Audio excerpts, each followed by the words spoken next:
y entramos ahora en el capítulo 28. En este capítulo consideraremos los siguientes aspectos.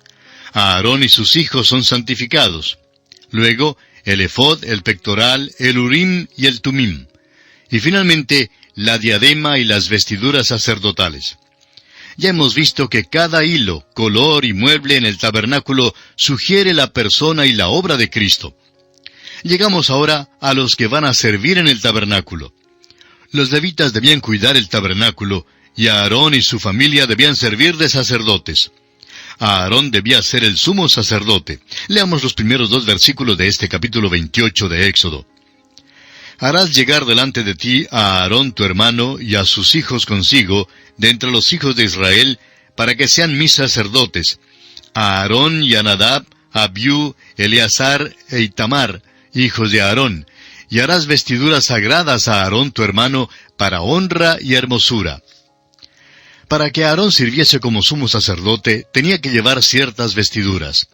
Y estas vestiduras hablan de Cristo. Es verdad que la mayoría de las instrucciones que se dan en Éxodo no son muy llamativas ni conmovedoras. No se leen como alguna novela policíaca, pero revelan a Cristo. ¿Jamás se ha preguntado usted por qué Dios nos dio todas estas instrucciones? Los niñitos aprenden mirando los cuadros. La Biblia es un libro de cuadros, y Dios quiere que aprendamos las verdades que Él tiene para nosotros mirando los cuadros que nos ha dado. Estas vestiduras serán sagradas. La palabra hebrea para sagrado significa santificado. Cualquier cosa que es santificada o apartada para Dios es sagrada. Supóngase usted que tiene unos 10 pesos en su billetera y que quiere ofrendar un peso para la obra del Señor. Es posible que haya recibido aquellos 10 pesos como vuelto en alguna tienda, y que la tienda los haya recibido de algún taur, quien a su vez pudo haberlos recibido de una prostituta, que pudo haberlos recibido también de un ladrón, etc. El momento en que usted aparta aquel dinero para Dios es sagrado. Todo lo que sea santificado para Dios es sagrado. Estas son las vestiduras sagradas y deben ser usadas en el servicio de Dios. Ahora, note usted que estas vestiduras son para la honra de Dios y son hermosas. Ahora, esto me agrada muchísimo. Las cosas no deben ser feas, amigo oyente, simplemente porque se usan en el servicio de Dios. Nos perturba mucho que el mundo, la carne y el diablo parecen adquirir todo lo que es bello. ¿Por qué no podemos conceder a Dios algo de aquella belleza? Él es quien creó la belleza. Y si usted cree que Él no salpica los colores, observe la puesta del sol, o mire los cielos durante un día despejado, para luego mirarlos durante el tiempo de una tempestad. Dios, amigo oyente, se especializa en los colores y en la belleza, y estas vestiduras para los sacerdotes debían ser bellas y para la gloria de Dios. Ahora leamos el versículo 3 de este capítulo 28 de Éxodo. Y tú hablarás a todos los sabios de corazón, a quienes yo he llenado de espíritu de sabiduría, para que hagan las vestiduras de Aarón, para consagrarle para que sea mi sacerdote. Aarón debe ser santificado para el ministerio del gran sumo sacerdote. Ahora la Escritura nos da una lista de las vestiduras en el versículo 4. Las vestiduras que harán son estas: el pectoral, el efod, el manto, la túnica bordada, la mitra y el cinturón. Aquí hay 6 vestiduras que deben ser usadas en el servicio de Dios. Aarón debía ponérselas primero, y luego deben pasar a aquellos que le seguirían en el oficio. El versículo 5 dice: tomarán oro, azul, púrpura, carmesí y lino torcido. Estas vestiduras debían ser hechas de la mejor tela. Creemos que Dios debe tener lo mejor, pero debemos tener mucho cuidado en cuanto a este asunto. Es verdad que debemos tener lo mejor, el mejor material para el servicio de Dios. Pero debemos tener mucho cuidado cómo invertimos el dinero para la obra de Dios y hacerlo con sabiduría, de manera que no incurramos en un gasto innecesario. El Dr. J. Vernon McGee relataba este incidente. Decía él que cuando se trasladaron a la nueva oficina central, tuvieron que decidirse en cuanto al tipo de equipo que iban a comprar para la producción de los programas en idioma inglés. Y se preguntaron si era suficiente comprar una grabadora barata. Claro que no, fue la respuesta. Las cintas son muy importantes, y por eso conseguimos la mejor grabadora que podíamos encontrar. Creemos que es esencial tener el mejor equipo para la obra del Señor. La obra de Dios debe tenerlo. Esperamos, amigo oyente, que entienda lo que estamos diciendo porque creemos que a Dios le están defraudando y robando. El profeta Malaquías, en el capítulo 3, versículo 8 de su libro, hace esta pregunta: ¿robará el hombre a Dios? Pues vosotros me habéis robado. Y dijisteis: ¿en qué te hemos robado? En vuestros diezmos y ofrendas. Dios sabe que el hombre le robará. El hombre era así en los días de Malaquías y todavía lo es hoy en día.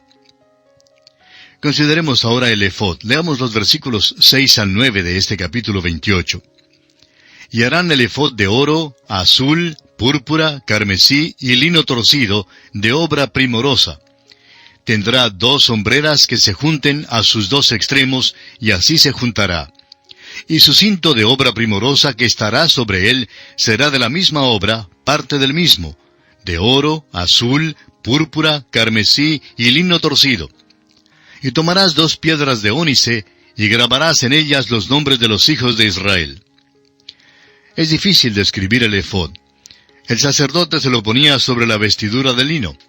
2 de sus piezas largas de tela se juntaban y eran abotonadas con una piedra de ónice en cada hombro. La tela era recogida en la cintura con un cinto. 6 de los nombres de los hijos de Israel estaban grabados sobre una de las piedras de ónice, y 6 nombres estaban grabados en la otra piedra. Cuando el sumo sacerdote entraba en la presencia de Dios, llevaba al pueblo israelita sobre sus hombros. Ahora eso habla de la fuerza y el poder del sumo sacerdote. Hebreos 7:25 nos dice en cuanto a nuestro sumo sacerdote, el Señor Jesucristo, por lo cual puede también salvar perpetuamente a los que por Él se acercan a Dios, viviendo siempre para interceder por ellos. ¿Recuerda usted, amigo oyente, la parábola que Cristo dio acerca de la oveja perdida? El pastor salió y la encontró y la puso en sus hombros.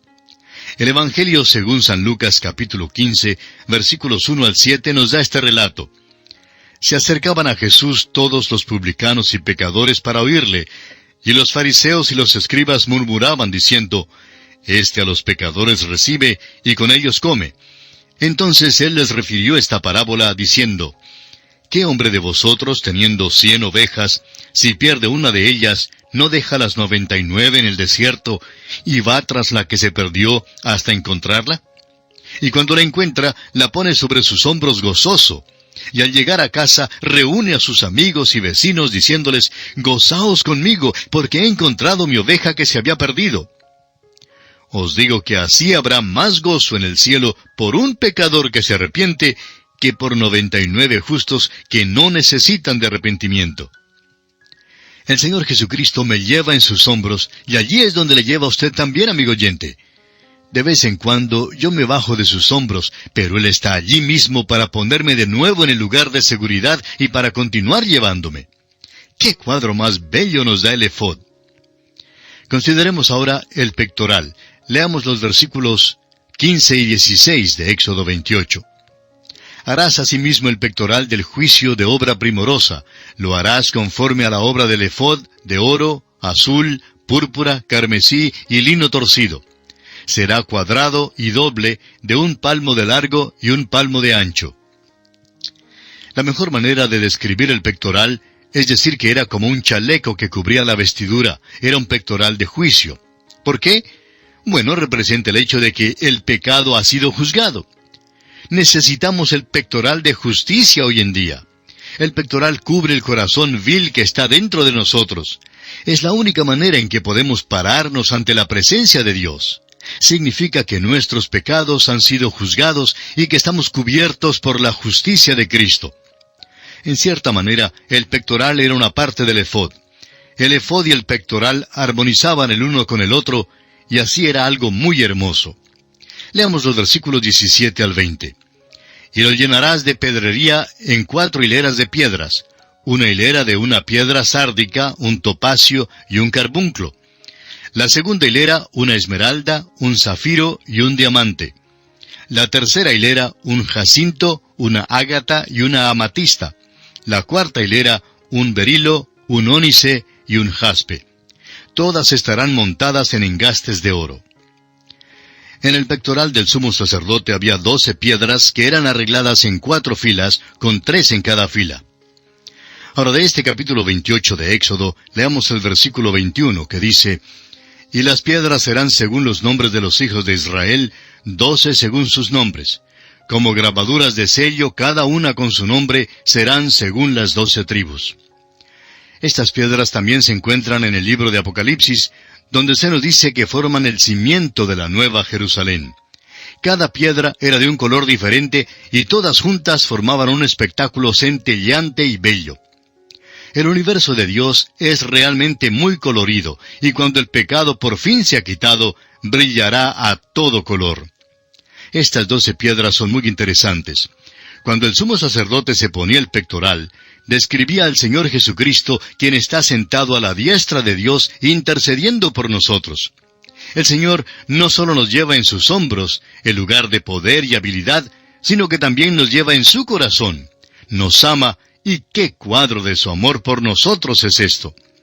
El efod y el pectoral presentan un cuadro bello de nuestro Salvador. Además, en Apocalipsis 2:17 leemos: «El que tiene oído, oiga lo que el Espíritu dice a las iglesias. Al que venciere, daré a comer del maná escondido, y le daré una piedrecita blanca, y en la piedrecita escrito un nombre nuevo, el cual ninguno conoce, sino aquel que lo recibe».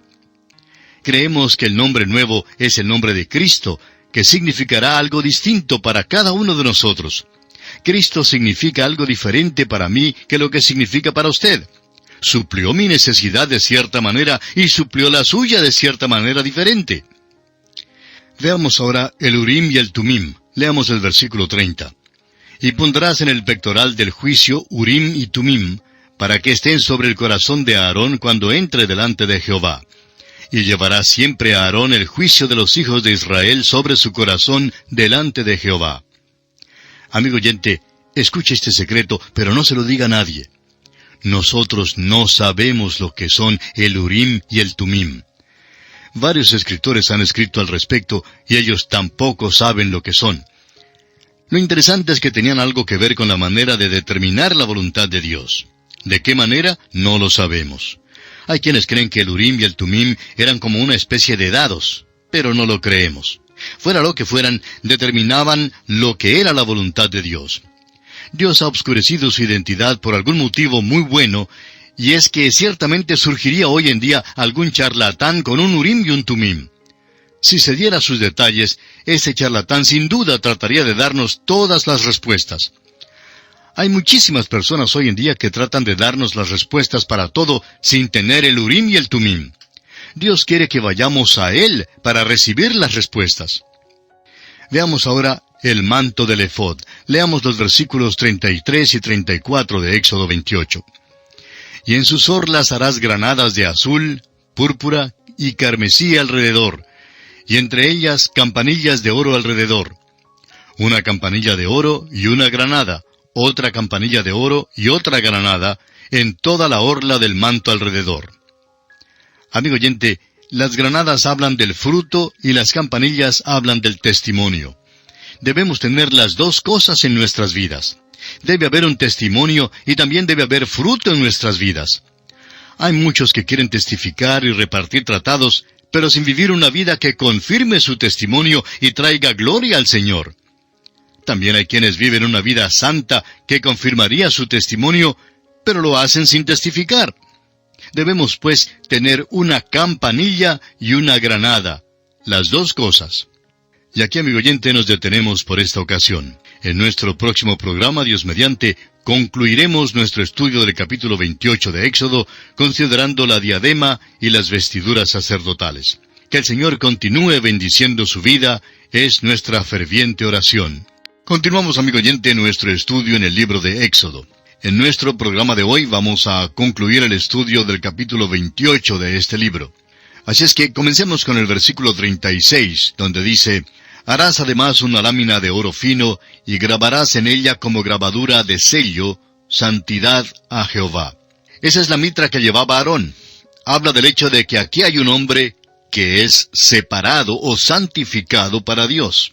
Debemos tener el yelmo de la salvación. Aquella lámina, santidad a Jehová, debe ser el yelmo de la salvación porque es nuestro testimonio. Las vestiduras ordinarias del sacerdote son dadas aquí en el versículo 39 de este capítulo 28 de Éxodo. Leamos. Y bordarás una túnica de lino, y harás una mitra de lino. Harás también un cinto de obra de recamador. Tenemos también aquí más información en cuanto a estas vestiduras. Ahora el versículo 42 prosigue con otros detalles. Y les harás calzoncillos de lino para cubrir su desnudez. Serán desde los lomos hasta los muslos. Dios no quería ninguna manifestación de la carne. No debía haber ninguna desnudez en el servicio de Dios, y eso lo debemos recordar también hoy en día. Estas vestiduras cubrían cualquier obra de la carne. Aarón y aquellos que estaban asociados con él en el servicio de Dios, todos se vestían del mismo modo. Aarón llevaba la vestimenta especial solo en las ocasiones especiales. Y así, amigo oyente, concluye nuestro estudio del capítulo 28 del libro de Éxodo. Nos encontramos ahora en el capítulo 29. En este capítulo 29 tenemos la consagración de los sacerdotes y las ofrendas que se hacían en esa ocasión.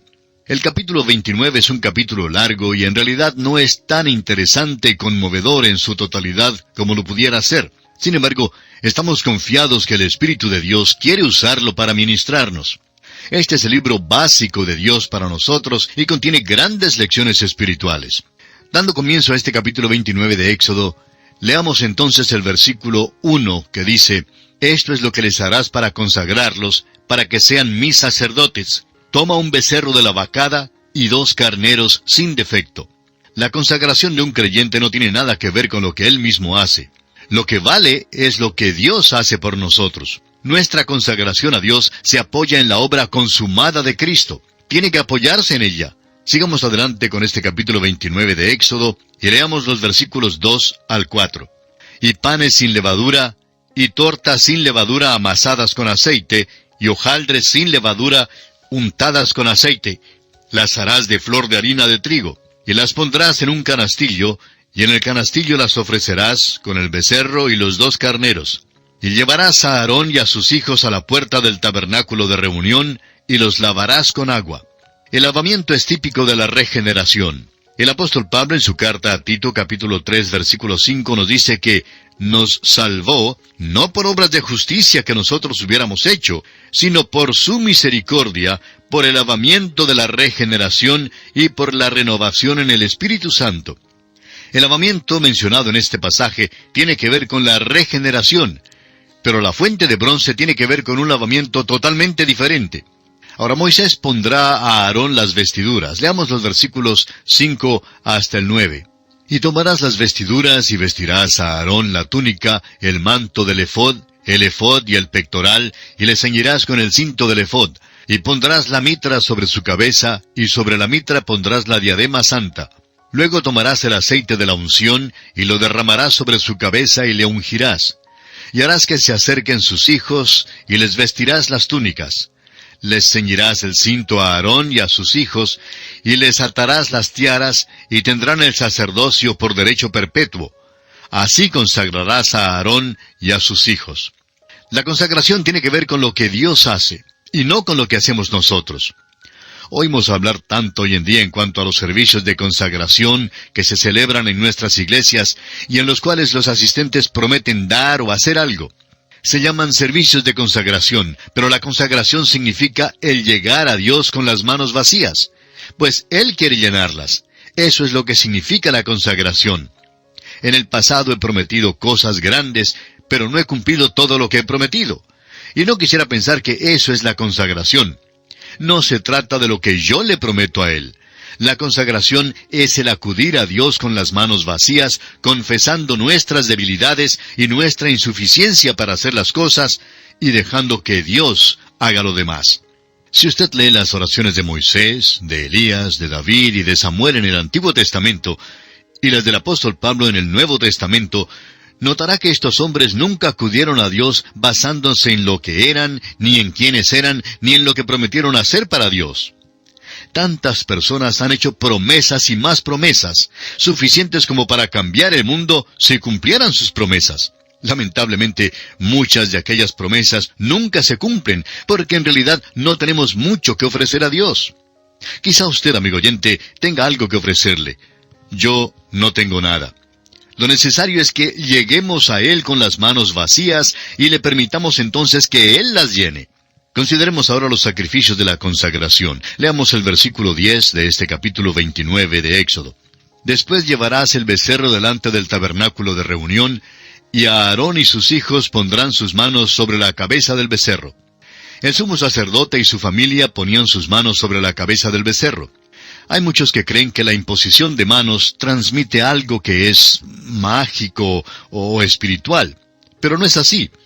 Ese no es el propósito de la imposición de las manos.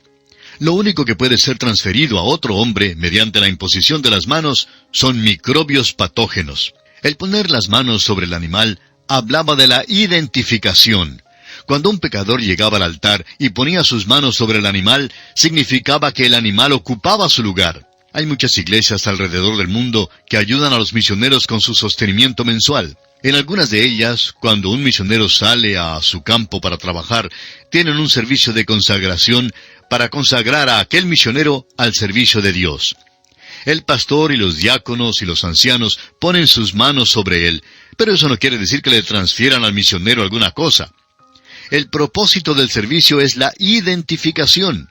El misionero se identifica así con la iglesia y luego representa a esa iglesia en el campo misionero donde va a trabajar. Cuando un pastor impone las manos sobre un misionero u obrero del Señor, él se identifica con el pastor en el ministerio. Y al pastor le corresponde orar por él y ayudar a sostenerlo. Esto es lo que significa la imposición de las manos. El becerro, pues, tomaba el lugar de Aarón. Moría por él porque Aarón es pecador. Este es el holocausto y el orden de los sacrificios que es dado aquí. En Levítico capítulo 5 se dan 5 ofrendas. Allí por primera vez se da la ofrenda por el pecado. Sin embargo, el holocausto existió primero. Aún en el huerto de Edén hubo un holocausto. El altar que hemos identificado como el altar de bronce a veces se llama el altar del holocausto porque fue aquí donde el sacrificio principal era ofrecido. El primero y principal sacrificio era el holocausto que habla de la persona de Cristo y de quién es Él. El altar habla de lo que Él ha hecho por nosotros. Veamos ahora el alimento de los sacerdotes. Leamos los versículos 26 y 27 de Éxodo 29. Y tomarás el pecho del carnero de las consagraciones, que es de Aarón, y lo mecerás por ofrenda mecida delante de Jehová, y será porción tuya. Y apartarás el pecho de la ofrenda mecida, y la espaldilla de la ofrenda elevada, lo que fue mecido y lo que fue elevado del carnero de las consagraciones de Aarón y de sus hijos. Otra vez, en el libro de Levítico, descubriremos que una porción de la ofrenda era dada a Aarón y a los sacerdotes como la parte que les correspondía. Es que los levitas no tenían nada que ver con la nación de Israel, pero de esta manera Dios proveía lo que necesitaban para vivir. Los levitas estaban allí para servir y así debían recibir una porción de las ofrendas. Veamos ahora las ofrendas diarias. Se debía presentar una ofrenda quemada continuamente. Leamos los versículos 38 al 40 de Éxodo capítulo 29. Esto es lo que ofrecerás sobre el altar: 2 corderos de un año cada día continuamente. Ofrecerás uno de los corderos por la mañana y el otro cordero ofrecerás a la caída de la tarde. Además, con cada cordero, 1/10 parte de un efa de flor de harina, amasada con la 4ª parte de un hin de aceite de olivas machacadas. Y para la libación, la 4ª parte de un hin de vino. Una vez más, encontraremos en el libro de Levítico los detalles en cuanto a esta ofrenda quemada que se presentaba en forma continua. Esta ofrenda era un sacrificio diario. Un cordero era presentado en la mañana y otro cordero era ofrendado al anochecer. Esta ofrenda nos habla del hecho de que el hombre necesita algo que le recuerde continuamente que se necesitaba a alguien que lo reemplazara y que la paga del pecado era la muerte. El pecado necesita del derramamiento de sangre. El libro de Hebreos expone esta verdad en el capítulo 9, versículo 26, donde dice: «De otra manera le hubiera sido necesario padecer muchas veces desde el principio del mundo, pero ahora, en la consumación de los siglos, se presentó una vez para siempre por el sacrificio de sí mismo para quitar de en medio el pecado». Esto, por supuesto, habla del sacrificio del Señor Jesucristo. La sangre de toros, machos cabríos y corderos no podía quitar el pecado, pero la sangre de Jesucristo sí pudo quitarlo. El Señor ha tratado efectivamente al pecado. Murió una sola vez, pero arregló la cuestión del pecado para siempre. Y así, amigo oyente, concluye este estudio del capítulo 29 de este libro de Éxodo.